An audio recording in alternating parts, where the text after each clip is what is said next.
Welcome to this week's WWE Raw Recap show brought to you by RP2 Division. Now here is your host, Ronald Ray.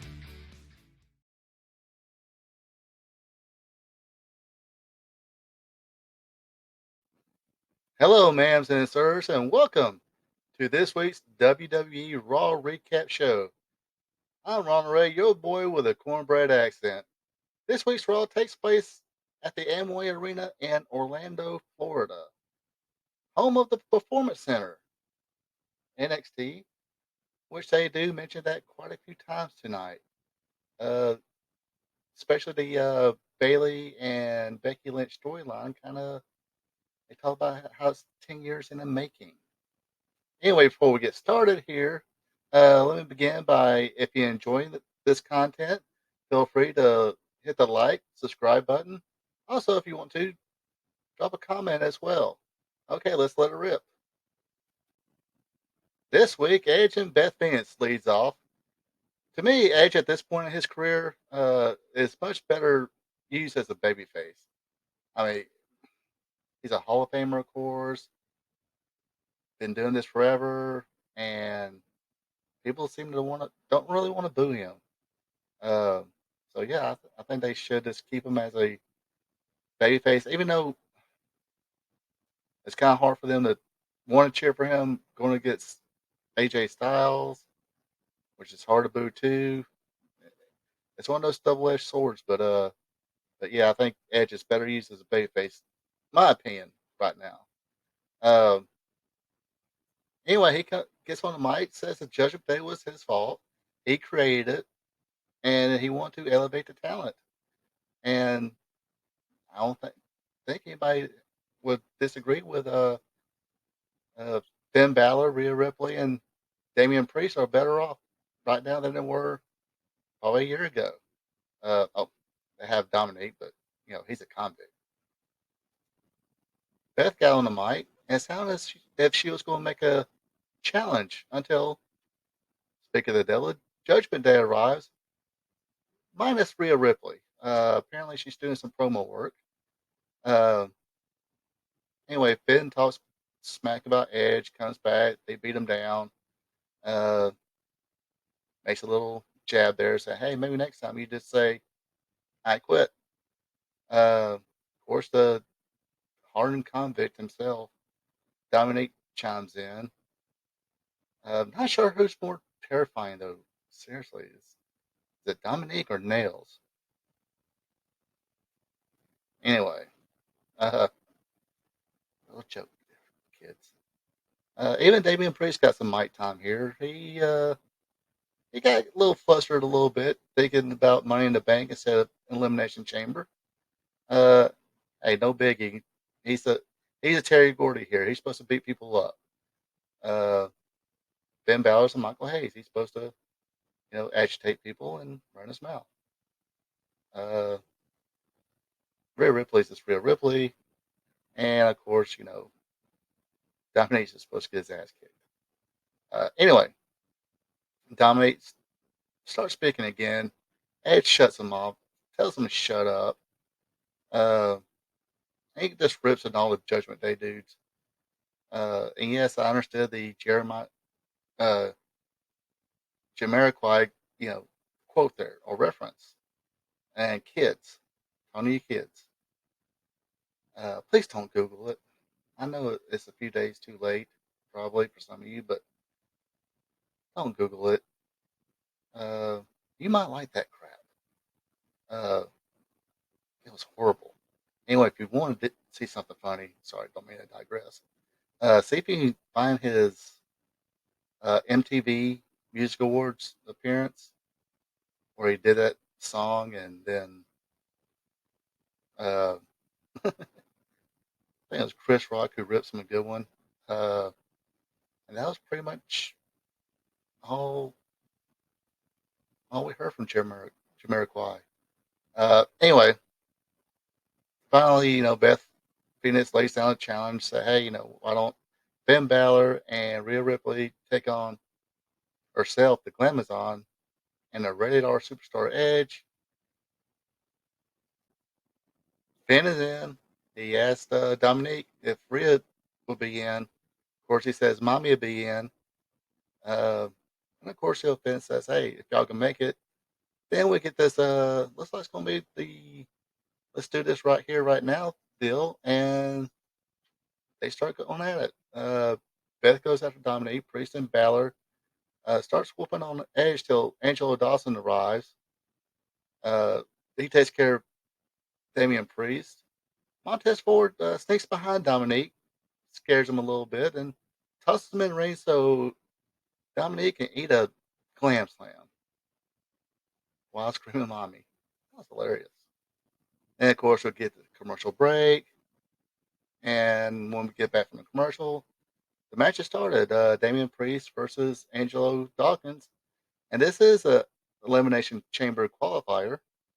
Um, Damian was in control until Dawkins avoids a backdrop, hits a drop kick. Yes, Priest, you're a big guy, but Dawkins is still a big boy, and if he hits you with a drop kick, you won't be nothing wrong with going down from a drop kick from that big fella.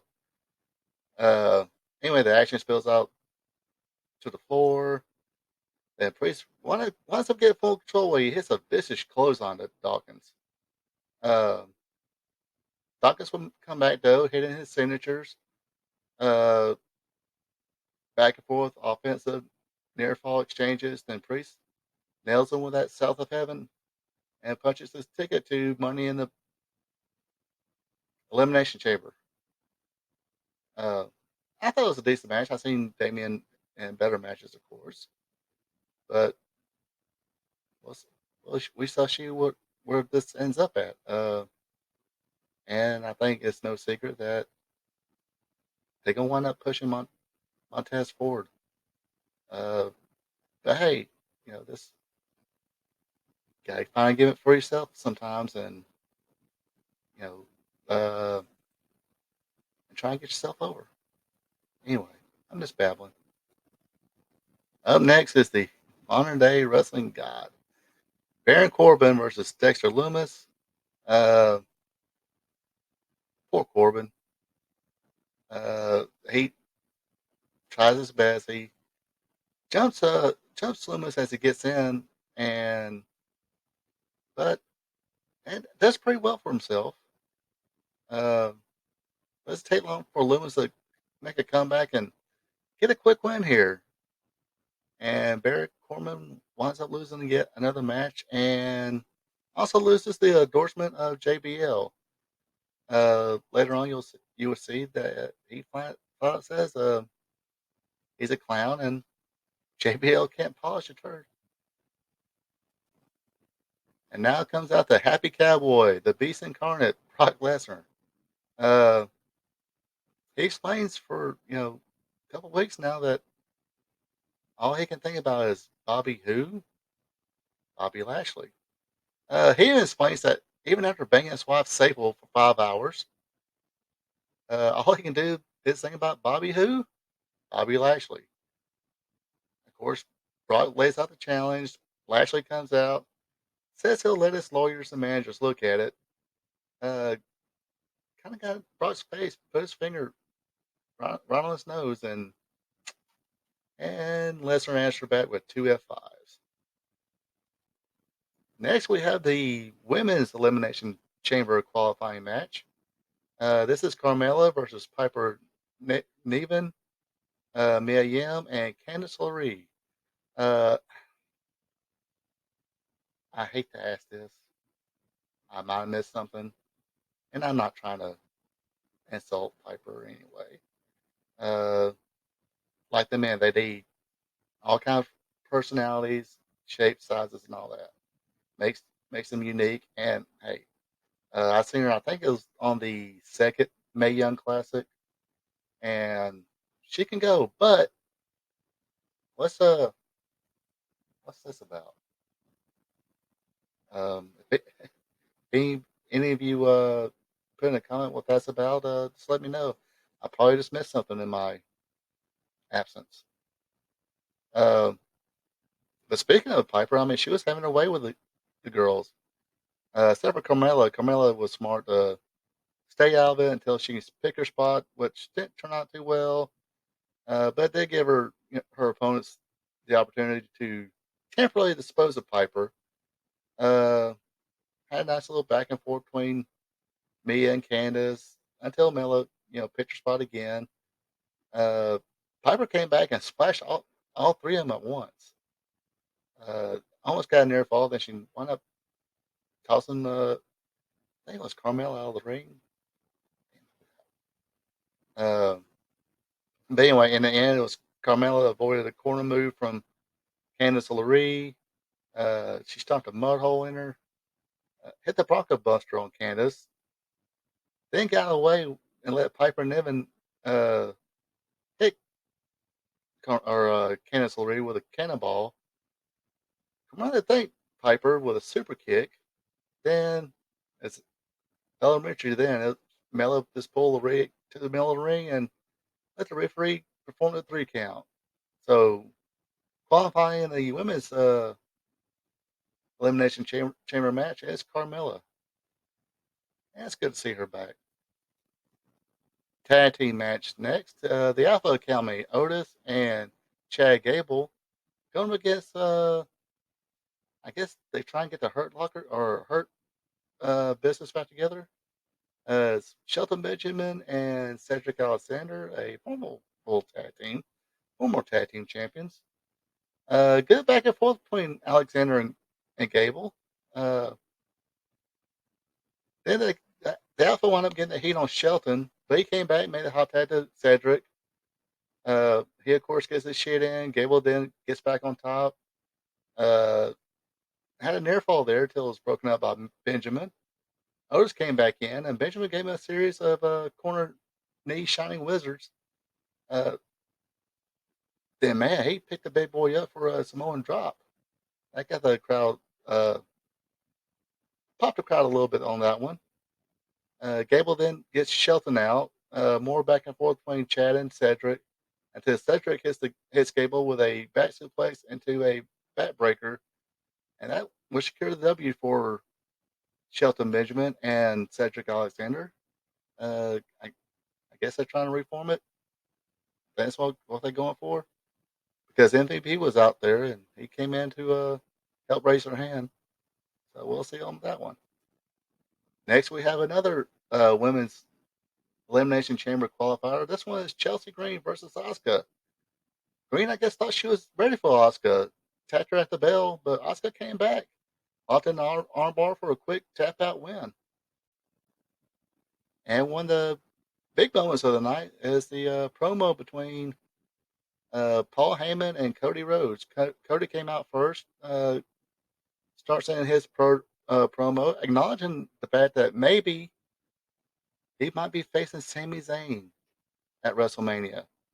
Hey, wishing the best of luck and may the best man win. Gave that little spiel. Uh, it doesn't seem like the crowd was ready to make a choice between Sami and Cody right now. But this crowd was definitely on Cody's side. Paul Heyman came in with he got a bigger pop name dropping Roman Reigns than Cody did dropping Sami's. Uh, they peeled back the curtain a little bit, talked about real stuff, said Dusty was legitimately in hard times until uh, Paul Heyman, who was the owner and creative force behind ECW, gave Rhodes a job. And let me tell you, that little program feud with Dusty and Steve Corino, good stuff there. Really encourage y'all to look that up. Heyman Dusty quite choked up by it all. Told Cody though that Dusty trained and prepped Seth Rollins, Becky Lynch, Bayley, and of course Roman Reigns. Trained them all and prepped them for the big moment, the spotlight. But not Cody. And I'll use his words here.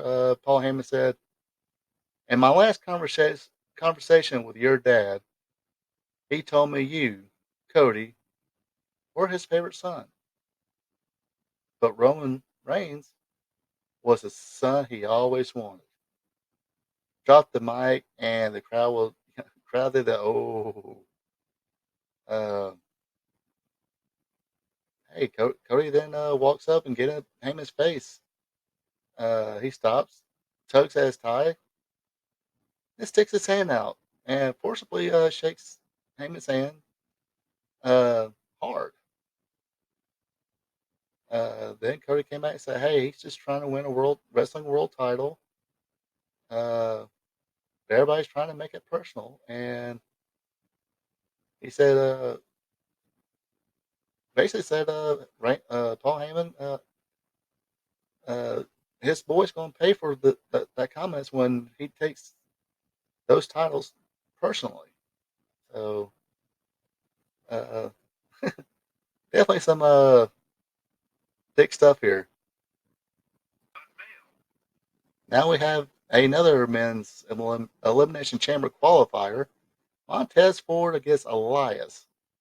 Austin Theory is doing guest commentary, and of course, Austin Theory is your United States Heavyweight Champion. At the beginning, it was back and forth baby style type match. Then Elias hits a hot shot, gets the advantage a little bit, uh, especially after it spills on the floor. Elias shoves Ford into the barricade, then slams him back first and steps. Uh, then Ford will wind up making a comeback, get some of his shit in, a little more back and forth. Then Montez Ford wins with a frog splash. Uh, Poor Elias. I guess he's unfortunately feeling the brunt uh, of Matt Riddle not being there. I don't know if that they was trying to push them as a tag team and whatnot. And of course, Riddle got suspended for drug use, and I think he's should be due back soon. I guess I'm not sure, but uh, Elias, kind of like Corbin, can't really buy a win right now. Now, the course of the match, it seemed like fans were sitting on their hands to begin with. But like I said, I thought it was a decent enough match. Uh, and the crowd was like taking a nap, of course, until Seth Rollins comes in, sweeps Austin Theory's leg when he was posed on top of the table, hits the curb stomp, and the crowd definitely approved of that. And it woke him up after that. Finally, we get to the main event, cage match, which they again talked about a lot in this match, or in this program. Of course, this cage match between Becky Lynch, the man. I guess they call her a role model now, Bailey. Um, and yeah, this time we get the match. This time we didn't. There's no um, shenanigans going on. They made sure the other two damage control members were outside the ring, so the match gets started. Um, and it wound up telling a pretty good story. Like I said, they kept hammering that the two came up in NXT together. Uh, but when match started, Bailey tried to stick and move and try to do the escape trick, but the man wouldn't have it. Very much a 50-50 match throughout. As soon as one of them almost gets a nice advantage, the other one would just pop right back. So, of course, towards the end, we get the top of the cage exchange between Becky Lynch and Bailey. Becky Lynch getting the better of it, and it looked like she was going to have a clear path until she looked down and seen Hill Sky climbing up and getting involved. Sky will get the better of that exchange. Uh, then Dakota Kai will lend Bailey her crutch. Bailey will get a shot in, and time to cue the music for the Hall of Famer. Uh, and it was Lita coming out to huge crowd pop. Uh, like I said, Lita comes out looking good as usual. She throws Sky off the cage. Takes care of Dakota Kai, gets her crutch. uses it on Io Sky, then nails her with a twist of fate. Uh, and just for good measure, she slams the door in Bailey's face. Then Becky Lynch nails the rock bottom slash, I guess they call it the manhandle. Uh, she hits that move on Bailey, gets the W, and that's how we end the show. They Lita and Becky Lynch embrace, and Lita raises her hand, and everybody goes home happy. Good show, but this is one of the shows you do feel at 3 hours. Um, and if it wasn't for Rollins showing up at the end of the Elias and Ford match, the crowd probably would have passed out. Uh, it was an okay match too with Becky Lynch and Bailey. Uh, in case you didn't know, I'm a pretty old school guy, and uh, and I'm definitely not a AEW fanboy, but it did cross my mind while I was watching this that if it was under the AEW banner, it would have been a little more intense. And like I said, call me old school, but we got cage match. You got people running each other's heads in the cage. We got to have color. But like I said, I understand they don't do that. They don't want people to get scarred up, or I think sometimes they use a mixture of like one person might blade, the other one might use fake now, or they both use fake. Who knows? Um, but like I say, I can't have a cage match with no color. Um, but I get it. The promo between Paul Heyman and Cody Rhodes was very tense. Uh, I almost think they should have probably waited later to have a promo like that.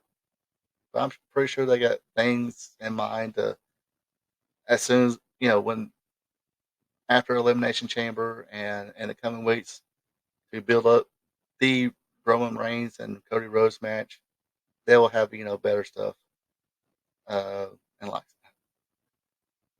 nothing against Sami Zayn. He's a talent. Uh, but let's not make it a three-way. I see some people chime in on social media. It's like, oh, we should make it a three-way, or we should have Sami Zayn win it now. No, I disagree with that. Uh, anyway, that's it for this week's Raw Recap show. Like I said, feel free to leave a like, subscribe, add a comment to it, tell me what you think of this week's Raw.